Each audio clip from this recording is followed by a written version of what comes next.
Hello students, a very good morning to all of you, hoping that you are all fit and fine. तो भाई पिछली video तक हमने almost सारे concepts जो हैं डिस्कस कर लिए थे about the refraction on a plane surface. उसके बारे में हमने बहुत सारी बातें डिस्कस की, रिफ्रैक्टिव इंडेक्स के बारे में बहुत चीजें हमने डिस्कस की। और कल बहुत ही इंपॉर्टेंट लेक्चर था जिसमें हमने बात की थी about the total internal reflection. तो उसी टॉपिक को आगे कंटिन्यू करते हुए बहुत सारे और कॉन्सेप्ट्स हैं जो आपको सीखने हैं। तो आज की जो वीडियो है वो बेस करेगी रे डायग्राम्स के ऊपर, ठीक है। That will be based on the रे डायग्राम्स ऑफ दिस चैप्टर। तो फटाफट से आइए, थोड़ी सी पहले आपको रिकैप दे देते हैं। कल हमने क्या किया था? कल हमने कहा था अगर angle of incidence critical angle से कम होगा, अगर angle of incidence critical angle से कम होता है तो प्रोसेस कौन सा अकर करता है? तब प्रोसेस अकर होता है रिफ्रैक्शन।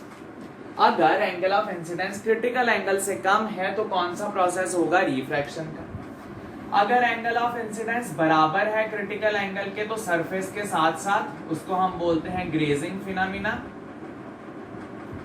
उसको हम बोलते हैं ग्रेजिंग फिनोमिना। जिस सरफेस पे स्ट्राइक की है उसी सरफेस के साथ साथ वो मूव करेगी।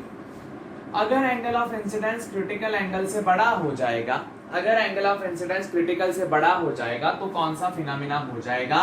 TIR, total internal reflection. और total internal reflection follows the laws of reflection. ये लॉज ऑफ रिफ्लेक्शन को फॉलो करता है, मतलब जितना एंगल ऑफ इंसिडेंस होता है उतना ही एंगल ऑफ क्या हो जाता है? रिफ्लेक्शन। तो इन्हीं तीन चीजों को बेस बनाकर हम इसके ऊपर एक बिल्डिंग खड़ी करने चले हैं। This is the foundation of the building. अगर ये नहीं आएगा तो आपकी बिल्डिंग हमेशा जो है वो खतरे में रहेगी कि अब गिरी अब गिरी। अगर ये चीज स्ट्रांग है, दिस इज द फाउंडेशन, इसके ऊपर आप बिल्डिंग बनाने जा रहे हो जो कि हम रे डायग्राम्स बनाएंगे, वो तभी आएंगे अगर आपकी फाउंडेशन स्ट्रांग है, ठीक है। अगर फाउंडेशन स्ट्रांग है तो चलिए तो फर्स्ट क्वेश्चन लेते हैं। फर्स्ट क्वेश्चन क्या है? उन्होंने दिया हुआ है हमारे पास कि इस तरीके की कोई भी चीज है, ये उसका सेंटर पॉइंट है O। सेंटर पॉइंट से तीन रेज जो हैं वो आ रही हैं। Let me shift O here and this is the normal, ठीक है। एक रे ऐसी आई, एक रे ऐसी आ रही है, एक रे इस तरीके से। There are three rays which is coming like this. This is ray A, this is B, this is C, ठीक है जी। ऐसे आ रही हैं सरफेस, ठीक है जी। चल, ये सरफेस का नॉर्मल हुआ, ये सरफेस का नॉर्मल हुआ, बिल्कुल this is the normal of the surface. उन्होंने जो हमें दे दिया वो ये एक रे उन्होंने सरफेस के साथ साथ मूव करवा के बोल दिया कि this is B dash, this is B dash. कहने का मतलब B रे जब इस सरफेस पे स्ट्राइक करी तो सरफेस के अलोंग मूव कर गई। भाई इससे क्या पता लगा? B रे जो थी वो आई और सरफेस से टकरा करके सरफेस के साथ मूव करनी शुरू कर दी। मतलब ये कौन सा फिनोमिना हो गया? Grazing phenomena. कौन सा फिनोमिना भाई? Grazing phenomena. तो यहां पर ये एंगल जो B के साथ बन रहा है, ये एंगल क्या होगा? This will be critical angle. ये एंगल क्या होगा भाई? Critical angle. भाई क्रिटिकल एंगल में ही तो ग्रेजिंग फिनोमिना होता है। B रे ने किया तो B रे का नॉर्मल के साथ जो एंगल ऑफ इंसिडेंस है उसको क्या बोलते हैं? Critical angle. अच्छा, अब देखो, अब तो भाई ज्योमेट्री से क्लियर है, ये क्रिटिकल एंगल है। ए वाला जो एंगल है, ये वाला जो एंगल ऑफ इंसिडेंस है I1, ये IC से बड़ा है कि छोटा? ऑब्वियसली छोटा। ये छोटा एंगल है, IC वाला बड़ा। अगर हमारा एंगल ऑफ इंसिडेंस यानी अब देखो I1 is less than IC, IC बड़ा है, I1 छोटा है, तो देख लीजिए I1 is less than IC, क्या होगा? रिफ्रैक्शन। क्या होगा? रिफ्रैक्शन। मतलब जो ए रे है वो रिफ्रैक्ट करेगी। कैसे करनी चाहिए भाई? रे अभी डेंसर में है, ये रेयर में मूव करने की कोशिश करेगी। So denser to rare it will move away from normal. तो जो ए रे है वो अवे फ्रॉम नॉर्मल जाने की कोशिश करेगी। तो ये हमारा बन गया A dash. B grazing surface के साथ, तो ये angle of incidence critical angle. ये हमारा एंगल ऑफ इंसिडेंस A रे के लिए था which was less than critical angle, तो ये इसकी क्या हो गई? रिफ्रैक्शन। ये हमें पता था। अब देखो C के साथ नॉर्मल कितना एंगल बना रहा है? C के साथ नॉर्मल कितना एंगल बना रहा है? दिस इज लेट अस से I2। ये पूरा एंगल है I2, तो बताइए क्रिटिकल से ज्यादा है कि कम? क्रिटिकल से ज्यादा है कि कम? ऑब्वियसली ज्यादा। This angle I2 is more than this angle IC, IC से ये I2 वाला एंगल ज्यादा है, बिल्कुल। तो मतलब ये हो गया हमारे पास थर्ड वाला case, I2 is greater than IC, तो क्या हो जाएगी? TIR। तो TIR हुई, मतलब रे ऑफ लाइट इस तरीके से एमिट होगी। क्या नाम है इसका? C dash. तो क्लियर हुआ? गिवन कुछ नहीं था एज इट इज, सिर्फ उन्होंने एक रे दिखा दी थी हमें कि हाँ भाई B जो है वो B डैश बन गई, मतलब ग्रेजिंग फिनोमिना हो गया। अब जिस रे का एंगल कम है उसकी रिफ्रैक्शन हो जाएगी, जिस रे का एंगल ज्यादा है वो TIR कर देगा। तो कई बार पूछ लेते हैं कौन कौन सा फिनोमिना हुआ है। B रे ने किया ग्रेजिंग, A ने किया रिफ्रैक्शन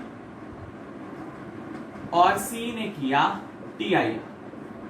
तो ये आपको खुद ब खुद पता चल जाएगा अगर उन्होंने सिंपल रे डायग्राम ही दी हो, कोई टेक्स्ट ना भी लिखा होता, सिर्फ इतना पूछा होता give me the path of A and C after striking this surface, तो बताइए क्या होगा?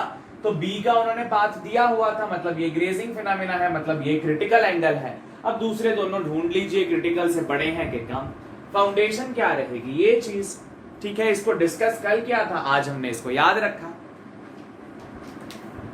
ठीक है जी, चलिए ये फर्स्ट हुआ हमारा न्यूमेरिकल रे डायग्राम के ऊपर बेस्ड। अच्छा जी, चलिए सेकंड न्यूमेरिकल करते हैं। न्यूमेरिकल नंबर 2, ये हमारे पास एक सरफेस है, दिस इज वन सरफेस, ये इसका सेंटर पॉइंट है O, यहां से ये चीज स्ट्राइक की, forming an angle of 42 degree.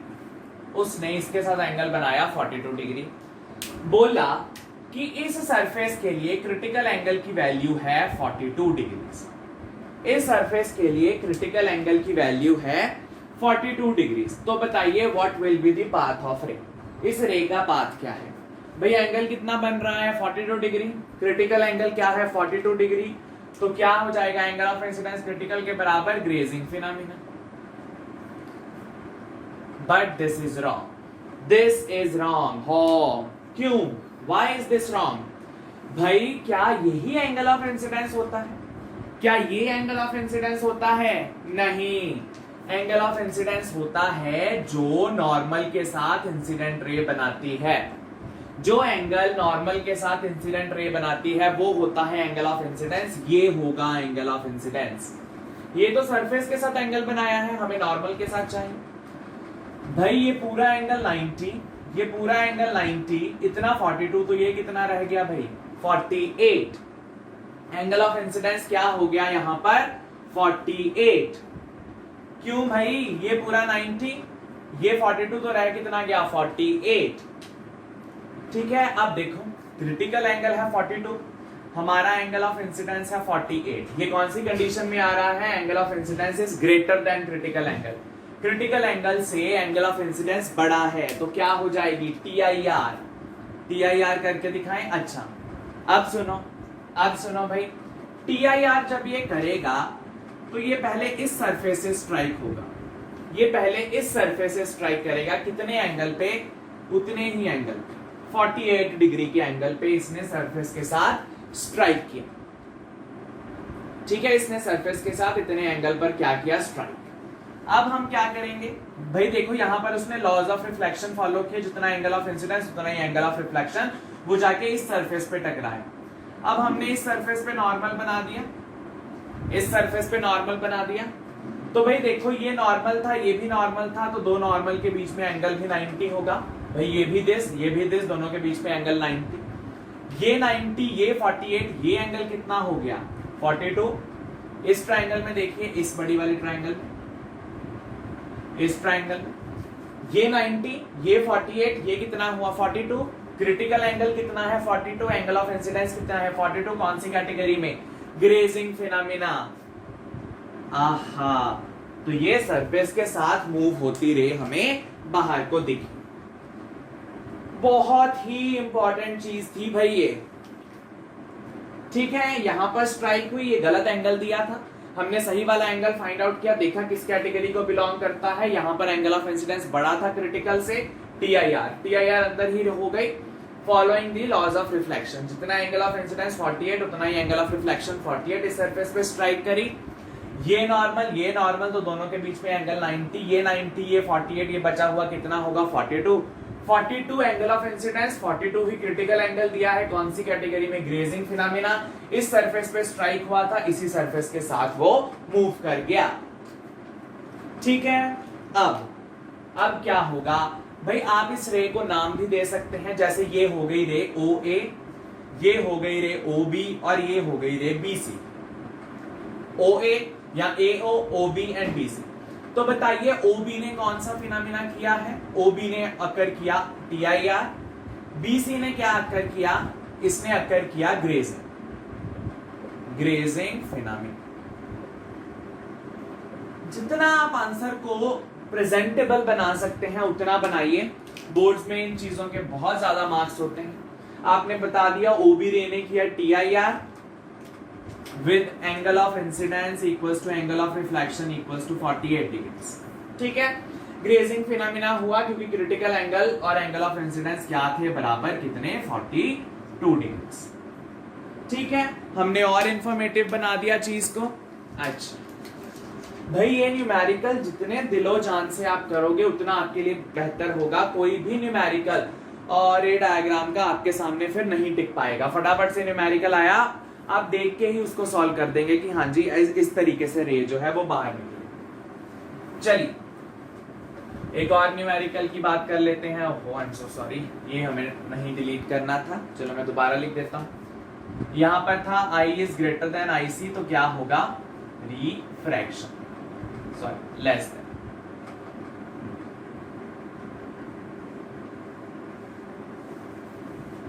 चलिए अगला न्यूमेरिकल देखते हैं। भाई अगला न्यूमेरिकल इन्होंने कहा है हमें इस तरीके का कि we are having an equilateral triangle. हमारे पास एक इक्विलेटरल ट्रायंगल है भाई इस तरीके की। ये ऑब्वियसली सारे एंगल 60 के होंगे तो पता है हमें। एक रे ऑफ लाइट इस तरीके से आई, लाइक दिस, इस तरीके से रे ऑफ लाइट आई। तो बताइए आफ्टर रिफ्रैक्शन, जो जितनी भी बारी रिफ्रैक्शन होनी है, बताइए जब इमर्जेंट रे जाएगी तो किस तरीके से बाहर निकलेगी? जब इमर्जेंट रे बन जाएगी तो वो किस तरीके से बाहर निकलेंगी, इसके बारे में वो पूछ रहे हैं। ठीक है, आइए बता दें उनको। तो भाई ये तो नॉर्मली एंटर कर रही है सरफेस के, तो ये तो एज इट इज अंदर चली गई इस तरीके से, एज इट इज अंदर चली जाएगी इस तरीके से। तो इसको अगर मैं नाम दूं AB और फिर बन गई रे BC। ठीक है, AB आई BC बनी, तो AB से BC में कौन सा फिनोमेना हुआ? रिफ्रैक्शन ही। लेकिन उसमें रिफ्रैक्शन होती नहीं क्योंकि कोई बेंडिंग जो है वो टेक प्लेस नहीं करती। अच्छा अब देखो भाई, यहां पर बन गया नॉर्मल, यहां पर बन गया नॉर्मल। हमें ये वाला एंगल पता करना है क्या? ये वाला एंगल पता करना है क्या है, क्योंकि यही क्या होगा हमारे पास? Angle of incidence. अच्छा, इस सरफेस के लिए क्रिटिकल एंगल की वैल्यू भी दी हुई है 42 डिग्री। क्रिटिकल एंगल की वैल्यू दी हुई है 42 डिग्री। अच्छा अब देखो भाई, ये ऊपर वाला एंगल कितने का था? 60 का, क्योंकि इक्विलेटरल है। ये वाला और ये वाला सभी 60 के होंगे। ये नॉर्मल था तो ये भी नॉर्मल ही होगा भाई, ये एंगल भी नॉर्मल। ठीक है, 90 डिग्री। तो ये 90, ये 60, ये जो बचा एंगल ये कितना हो गया? 30। भाई ये 90, ये 60, ये वाला एंगल कितना हो गया? 30 डिग्री। 30 डिग्री का हो जाएगा ये वाला एंगल 30 डिग्री। ठीक है, हमने यहां पे नॉर्मल बनाया, तो ये वाला पूरा एंगल 90, ये पूरा एंगल 90, इतना सा 30। तो ये एंगल जो बचा, जो मैंने I लिखा है, ये एंगल जो बचा ये कितना हो जाएगा? This will be 60। ये एंगल कितना हो जाएगा? 60। क्यों भाई? ये 30 तो समझ आया, ये 90, ये 60, ये 30। अब ये पूरा 90, दिस इज होल इज 90, इतना सा 30 हमने निकाल लिया, तो बाकी बचा क्या? 60। तो बाकी जो बच गया हमारे पास वो है 60। अच्छा अब क्या होगा? अब ये कर जाएगा TIR। क्या मैं सही बोल रहा हूं? ये करेगा TIR, क्योंकि एंगल ऑफ इंसिडेंस क्या है? 60, क्रिटिकल क्या है? 42। कौन सी कंडीशन हुई? Angle of incidence is greater than critical angle, तो ये कर जाएगा TIR। तो इसने की TIR, इस तरीके से इसने कर दी TIR इन सच अ वे कि ये एंगल क्या है 60 डिग्री। भाई ये तो कॉमन सी बात है। इसी तरीके से जाएगी, ये 60, ये नॉर्मल है तो ये क्या होगा 30, तो इसी तरीके से वो जाएगी इस सरफेस के, इसी तरीके से जाएगी। ठीक है, अब देखिए यहां पर इसने क्या बनाया, 90 परपेंडिकुलर जा रही, परपेंडिकुलर में एज इट इज बाहर चली जाती, परपेंडिकुलर में एज इट इज बाहर चली जाती है भाई ये एज इट इज। ठीक है, अब इसको हमने नाम दिया था AB, इसको बोला था BC, यहां से CD और CD से DE बनी। तो बता दीजिए कहां कहां रिफ्रैक्शन हुई है भाई। एक हुई है BC पर, वो क्या हुई है रिफ्रैक्शन। अच्छा, फिर हुई है CD में हुई है TIR, फिर DE में क्या हुई है भाई रिफ्रैक्शन। ठीक है, कौन से वाला केस है, नॉर्मल 90 डिग्री पे, यहां पर भी कौन सा केस है, नॉर्मल 90 डिग्री पे। ठीक है, TIR के लिए एंगल ऑफ इंसिडेंस और रिफ्लेक्शन बताना है, तो बता दीजिए कितना था 60 पर आई, 60 पर ही वापस चली गई, यहां पर नॉर्मली स्ट्राइक की और आउट फ्रॉम द प्रिज्म से बाहर चली गई। ठीक है भाई, इस तरीके से हम इस चीज को समझ सकते हैं। ठीक है, फटाफट से नोट कर लीजिए इसको, फटाफट से। रे डायग्राम के बारे में बात कर रहे थे हम। ठीक है, चलिए अब एक और चीज डिस्कस कर लेते हैं। अब ये चीजें तो क्लियर थी आपको। अच्छा, अब उन्होंने कहा मेरे पास ये प्रिज्म है इन सच अ वे, ऐसी प्रिज्म है कि ये वाला एंगल है 90 डिग्री का, ये वाला एंगल है 45 का, ये वाला एंगल भी है 45 डिग्री का। 90, 45, 45 ये राइट एंगल प्रिज्म है, लेकिन राइट एंगल कहां है इसका, एपेक्स वाली साइड पर, एपेक्स वाली साइड पर है। अच्छा, अब उन्होंने कहा एक ऑब्जेक्ट मेरे पास पड़ा है इस तरीके से PQ, तो बताइए इसकी इमेज कैसी होगी। छोटा सा ऑब्जेक्ट बना लेते हैं सो दैट इमेज बनानी इजी हो। So this is PQ। ठीक है, ये एंगल 45 के हैं, यहां पर लिख देता हूं मैं, ये वाला एंगल भी 45 का है, बाहर करके लिख देते हैं, अंदर क्योंकि रेस बनानी है हमें। चलिए, अब इमेज बनाने के लिए एक पॉइंट से एटलीस्ट 2 रेस बाहर जानी चाहिए, एक पॉइंट से एटलीस्ट 2 रेस बाहर जानी चाहिए, तभी इमेज बनेगी। तो देखिए भाई इसकी इमेज किस तरीके से बनाएंगे हम। P से एक रे निकाल लो, नॉर्मली स्ट्राइक करवा दी हमने, यहां पर भी वो नॉर्मली स्ट्राइक होगी। ठीक है, रिफ्रैक्शन नॉर्मल वाला केस, नॉर्मल ही एंटर करेगी। अच्छा, ये हमने बना दिया इसका परपेंडिकुलर नॉर्मल। अब देखो भाई ये 45, ये 90, तो ये वाला एंगल भी कितना 45, ये 45, ये 90, ये भी 45, ये पूरा 90, इतना 45, तो ये एंगल भी क्या होगा 45। ये जो छोटे वाला एंगल है ये वाला, ये भी क्या होगा 45 डिग्री। अब इसके लिए भी क्रिटिकल एंगल की वैल्यू उन्होंने दी हुई थी कितनी, 42 डिग्री क्रिटिकल एंगल की वैल्यू थी ये। एंगल ऑफ इंसिडेंस हमारा कितना है 45, क्रिटिकल क्या है 42, क्या हो जाएगी TIR।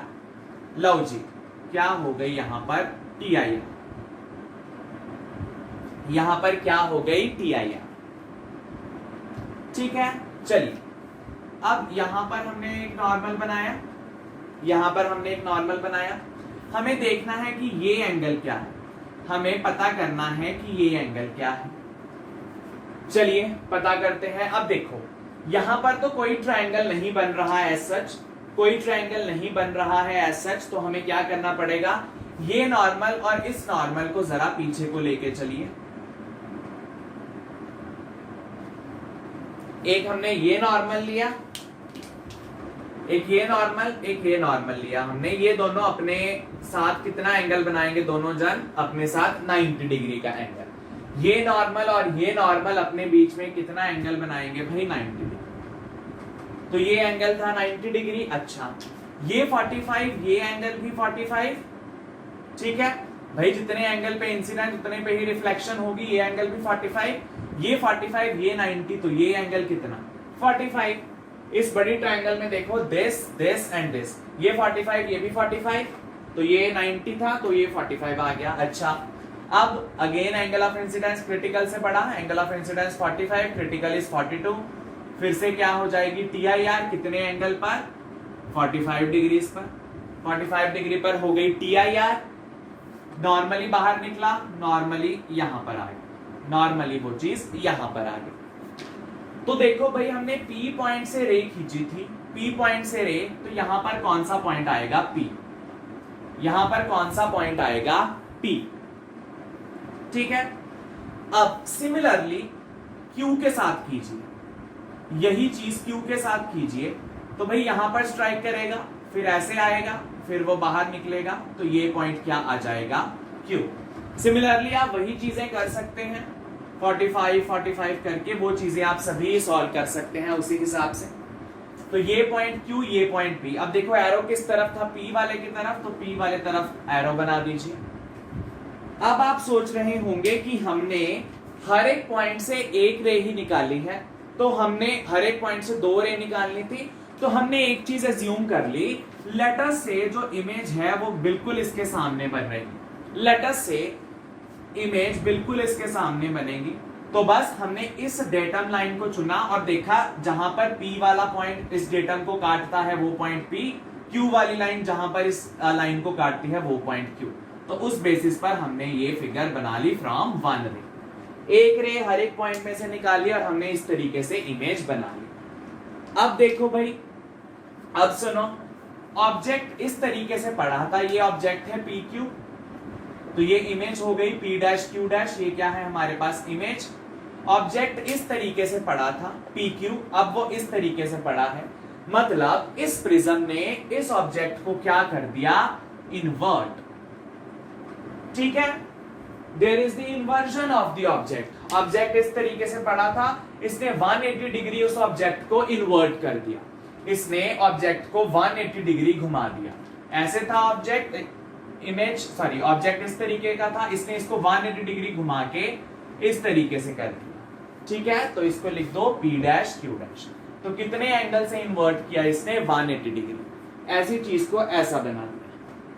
तो कई बार क्वेश्चन आ सकता है कि ऐसी प्रिज्म बताइए जहां पर हम अगर ऑब्जेक्ट उसके बेस के पास रखें तो वो इसको 180 डिग्री रोटेट कर दे, रोटेशन भी बोल सकते हैं, 180 डिग्री रोटेट कर दे। ऐसे पड़ा है ऑब्जेक्ट, किस तरीके से, ऐसे इसको 180 डिग्री रोटेट कर दीजिए, बन गया, ठीक है। तो इस हिसाब से हमने ये जो रे डायग्राम का प्रोसेस है वो आपको बताया, ठीक है। तो आज के लिए हम इतना ही डिस्कस करेंगे, ठीक है। हमने आज वाली वीडियो में आपको बताया कि रे डायग्राम्स कैसे बनानी है, ये वाली थोड़ी सी दिमाग लगाने वाली थी, ठीक है। अदरवाइज हमने आपको पिछली जो रे डायग्राम्स बताई हैं 1, 2 एंड 3 वो बहुत ज्यादा टेक्निकल इतनी नहीं थी, बस उसमें एक कॉन्सेप्ट अगर आपको पता चल जाए तो आप फटाफट से उस चीज को सॉल्व कर सकते हैं, ठीक है। सो आज की वीडियो में इतना ही। This video comprises the last part of this chapter as refraction of plane surface. अभी हमने रिफ्रैक्शन खत्म नहीं किया, अभी हमें रिफ्रैक्शन थ्रू स्फेरिकल सरफेसेस पढ़ेंगे हम, जिसमें हम लेंसेज की बात करेंगे, कन्वेक्स लेंस, कनकेव लेंस, इनके बारे में बात करेंगे, बहुत सारे कॉन्सेप्ट्स हैं। फिर हम फाइनली बात करेंगे अबाउट स्पेक्ट्रम। स्पेक्ट्रम में हम डिस्कस करेंगे डिस्पर्शन का फिनोमिना, स्कैटरिंग का फिनोमिना, वो सारी चीजें वो है हमारे पास of the part of spectrum, ठीक है। तो रिफ्रैक्शन सिर्फ प्लेन सरफेस की खत्म हुई है, refraction of the spherical surfaces अभी भी पेंडिंग है और वो भी बड़ा लंबा चौड़ा टॉपिक है, उसको भी हम अच्छे तरीके से जो है सॉल्व करेंगे। Alright, so all the very best students, this comprises the end of this chapter as refraction on the plane surface.